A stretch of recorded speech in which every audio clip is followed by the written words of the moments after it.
Yes, you read it right. We're gonna talk about sex. Let's talk about sex, baby. Let's talk about you and me. And fitness. All right, so the other day I asked you guys in a Facebook post, what are your fitness questions? Because I wanted to answer it in a video, right? I feel like there's so much misconception out there. Anything that I can help answer, maybe you've been wondering for a while, I was gonna talk about it today. So, the very first question that really stood out to me was something that I've never been asked before. So it was really refreshing to get a question that I've never answered before. So here was the first question. It was, if you have sex before or after a workout, does it affect your energy and strength? So I actually didn't know the answer to this question until I researched it. In my research, I came across a study. Someone actually studied this.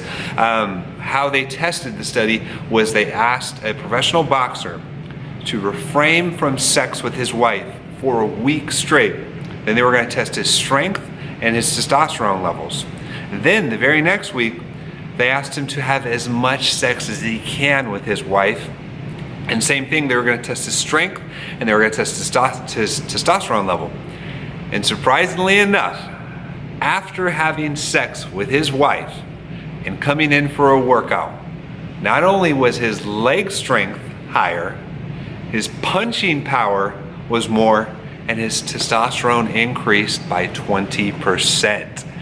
So to answer that question, if you're a man out there trying to increase strength, get the job done, if you know what I mean.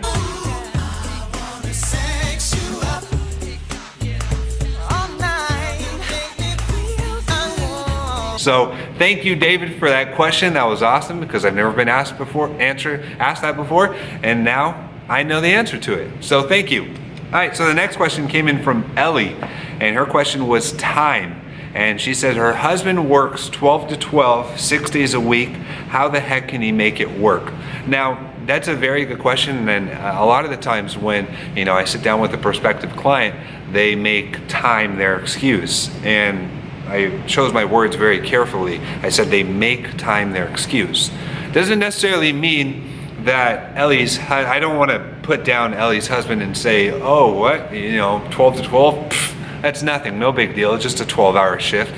Not to say that he's not tired before and after work, because 6 days a week, that's rough. But he just has to be efficient with his time, right? So whether it be right before work he gets that workout in or immediately after work before he comes home, there is time to get a workout in. It might not be as long as you want, but if it's efficient, a workout done is better than a workout skipped. So with that being said, Ellie, to answer your question, he just has to make it efficient. So if he knows that Mondays, Wednesdays, and Fridays are his lightest day at work, where he has a little more energy, it's either got to get done before or after. But what's also going to help with that is knowing specifically what muscle group you want to attack. So let's just say Monday you're going to attack chest and triceps, Wednesday he's going to attack back and biceps, and Fridays he's going to attack legs. That setup or that plan of attack is going to help, so he's not wandering aimlessly and wasting the precious little time that he has. So I hope that answer helps. If you want more help, Ellie, with program design, just private message me and I'll help with program design so he's efficient with that.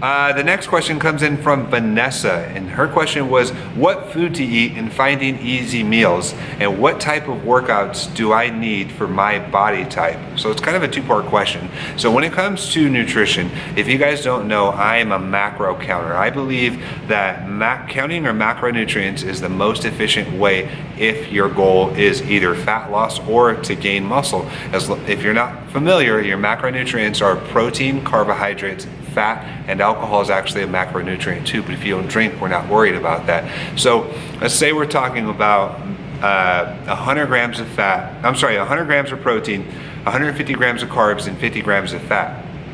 As long as you stay within that parameter, it doesn't really matter where you get your nutrition, as long as you stay within that allotment. So Easy meals, if you like going through drive-thrus because it's easier for you and you don't necessarily make enough time to meal prep, then go through a drive-thru. I've done, I've showed in a video all on its own on how I've stayed within my macronutrient eating fast food. It's doable. It's not as efficient because mainly, fast food is going to take up a lot of your fat allotment if you're counting your macronutrients, but it can be done. Don't let anybody tell you it can't be done, because it can. I've done it personally and I still continue to do it. Breakfast I usually have at home, dinner I usually have at home, but the middle of the day I'm running to go grab something before I come back to the facility and train more of my clients. So it can be done. So whatever is easiest for you, it can be done. So as far as workouts, when it comes to workout type, I don't believe that if you're a skinnier body frame or a heavier body frame, you should stick to specific workouts. If we're talking about a goal, let's say your goal is fat loss, I do believe that there are more efficient ways to attack a workout. So for example, if your goal is fat loss, okay, I personally like to stick with strength-oriented stuff.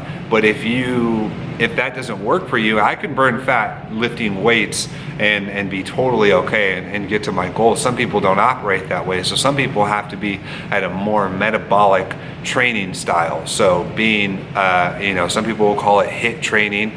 I just refer to it as metabolic training because we're spiking our metabolism, we're burning calories for a lot longer. So that's why I refer to it that way. So, if the battle ropes or tire flipping or kettlebells and box jumps, if that's the type of stuff that helps burn more fat for you, then by all means do that. So I know that answer is kind of broad, Vanessa, but I hope that helped a little bit. If you, again, want help with program design, private message me, and I have no problem helping you with that. Okay, so the next question comes from Jazz, and she said, should I lose weight first or do weights and cardio together? Okay, and what is good for the lower belly? Now, I like that question a lot because there is this misconception out there that you're supposed to lose all the fat that you have first and then build muscle after. I think that is completely wrong. I feel both can be done. Now, you won't see a tremendous amount of muscle put on while you're in a caloric deficit, but at least the muscle will be strong. The muscle will have more endurance. So personally, to answer that question, it's cardio and strength training together if our goal is fat loss. So how I personally attack the gym is I'll get on the stairs for about 15 to 20 minutes to break a really good sweat and elevate my heart rate. And then whatever muscle group I'm working that day, I'll focus on that. And then there are days where I just do cardio on its own. You'll never really find me on cardio equipment for longer than 20, 30 minutes. If I'm having a quote unquote longer cardio day, it's gonna be more functional, like the stairs in Fullerton, that they just built at Hillcrest. That's an awesome way to help burn up fat if it's a cardio only day. Or basketball, I'm still young enough to run on the court and play, so that's the way I like to get my cardio in, because I'm not really thinking about it. I'm competitive, so I'm gonna go run, so that's an efficient way for me. So if you're out there and this question kind of pertains to you and you're not a fan of stationary cardio for long durations of time, then please, by all means, go out and get functional. Go back to your old softball days or your old volleyball days or your old football days. Do more of those workouts, for cardio. So again, to kind of recap her question was cardio first or lose weight first and then weights? No, both. So cardio, strength training together is going to be what benefits you the most if we're trying to lose fat. And her second part of her question was what's going to be good for the lower belly? Now, it sucks because there's this misconception that if you do this exercise, it's going to lose fat here, or if you do that exercise, it's going to lose fat over there. There is no such thing as spot reduction fat loss. There are these new ways that I can't really tell you if they're proven, like cool sculpting. I see all this, obviously liposuction is fat reduction, but there's no specific exercise that's gonna, oh, if you do this, then you're gonna lose fat here. It doesn't exist. So an analogy to kind of help illustrate that is, I want you to imagine a plastic bag filled with water, and the water is the amount of fat that you have. You can't just say, oh, I don't like the fat that's in the right corner of the bag. That doesn't look appealing, you know? So you can't just lose fat here or just lose fat over there. You can only reduce the amount of fat that you have total, okay? So if we're talking about water in a bag, okay, I can't just lose in this corner or that corner. I can only dump out the total amount of water that's in the bag, not pick and choose where I want it to be done. So unfortunately, if you're insecure with your stomach or your back or your legs, the only thing that you can do to reduce fat in those areas is lose fat overall. So I'm sorry if you fell victim to a program that promised you that you're gonna lose, only belly fat. I'm sorry if you fell victim to that. It sucks, but you heard it from me. I know you'll probably hear it from other people, but you can't lose fat in only one area. All right, so the next question comes from Anita. She says, staying disciplined and motivated. Now that's kind of tough because it's very broad. If we're talking about life motivation,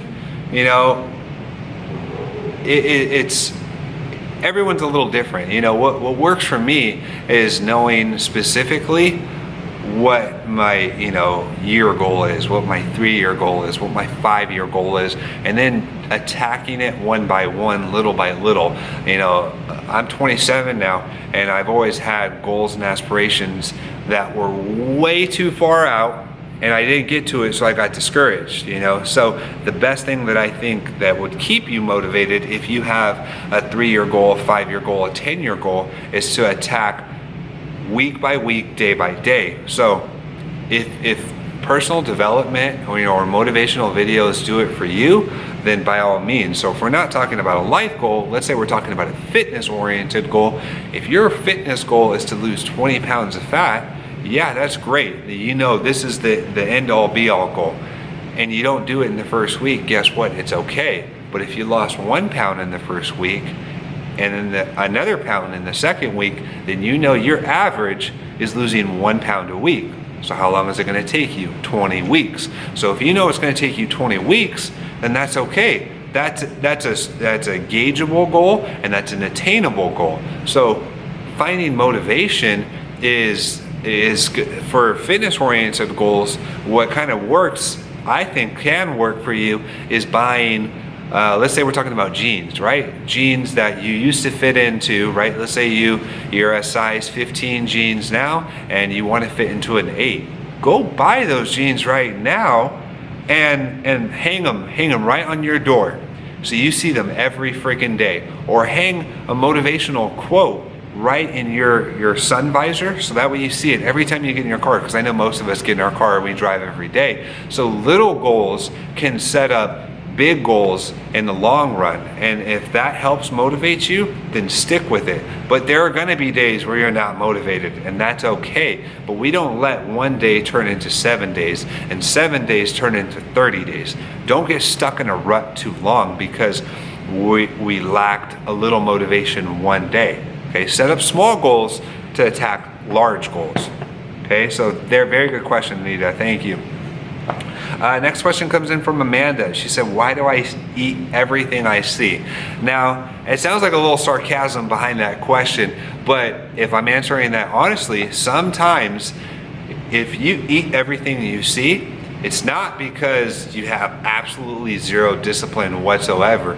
It's probably because your blood sugar dropped way too low. And how that happens, the majority of the time, is let's say we ate breakfast and then we didn't eat again until dinner. We skipped lunch. Or, I know a lot of people do this. They skip breakfast, and by the time they do eat lunch, it was way too much food, and then they eat small again during dinner. So it's usually due to a drop in blood sugar. So if you ate consistently throughout the day, breakfast, snack, lunch, snack, dinner, you wouldn't eat everything that you see in sight. So I hope that was a non-sarcastic question, and I hope that answered it for you, because that will help a lot. And the next question comes from Brandon. He said, my dietary needs have changed recently due to a severe change in my health. What would be a good beginner dietary program? I hate the word diet, because a diet represents cutting out specific foods and including only a specific group of foods. So again, I'm a macro counter, so I stay within a parameter. I stay within 70 grams of fat, 250 grams of carbs, and 200 grams of protein every single day. So as long as I stick within that parameter, it doesn't really matter when I have my donut. If you guys know anything about me, you know I'm a donut eater. So a good dietary program for anybody and everybody is a macronutrient based diet. So Brandon, I know I've kind of rambled on about this a couple times and in a couple different videos, but if your dietary needs have changed dramatically due to a health condition, the best thing that you can do for yourself is be consistent. And the best way to be consistent is something that you can actually stick with for a long period of time. The second reason I hate the word diet is because let's say you're sticking with a quote unquote diet that only allowed you chicken, white rice, egg whites, very little carbohydrates, and let's see what else. I know everyone loves cutting out dairy and gluten, right? So if you did that for your quote-unquote diet, and you got to your fitness goal, what the hell are you gonna do immediately after when you're not on your diet anymore? You're gonna go back to the way you were eating, and you're gonna probably, more than likely, and I hate to kind of come off as, so assured about this, but I see it way too often in this industry, is they diet, they go off their diet and they gain all this weight back. And I really wouldn't want that for you. So the best thing that you can do for yourself is follow a macronutrient-based diet or a macronutrient-based parameter. So the easiest way, download MyFitnessPal, fill out the age, date of birth, what your end-all be-all goal is, and it will give you a macronutrient parameter. And follow that, log your food and stay within that parameter. And in my opinion, that's going to be a good longevity beginner program for you. So I really hope that helps you out a lot, Brandon. And if you struggle with it or you struggle to be consistent, private message me, and I have no problem helping you. And I think there was one more question. Abs. Okay, this one came in from Austin on my Instagram account. He said, how can I get those bottom 4 to show? Okay, now when it comes to showing off abs, the biggest thing, because it's such a long muscle, the biggest muscle that you have on your core is called your rectus abdominis. Okay, it's a very long muscle, and most of the time people only see the little top 2, right? And well, how do we do that? How do we only see the top 2 and not the bottom 4? Because we're doing too many freaking crunches, right? I see this shit all the time at the gym, and they're not getting that much extension of the core, and they're getting a little too much flexion only at the top. Okay, so before I even talk about core, I have to be honest. If you want to see abs, you actually have to be lean enough to see abs. And a lot of the times I see people blasting their core, and then they do the check right after to make sure that those abs came in like immediately after 15 crunches.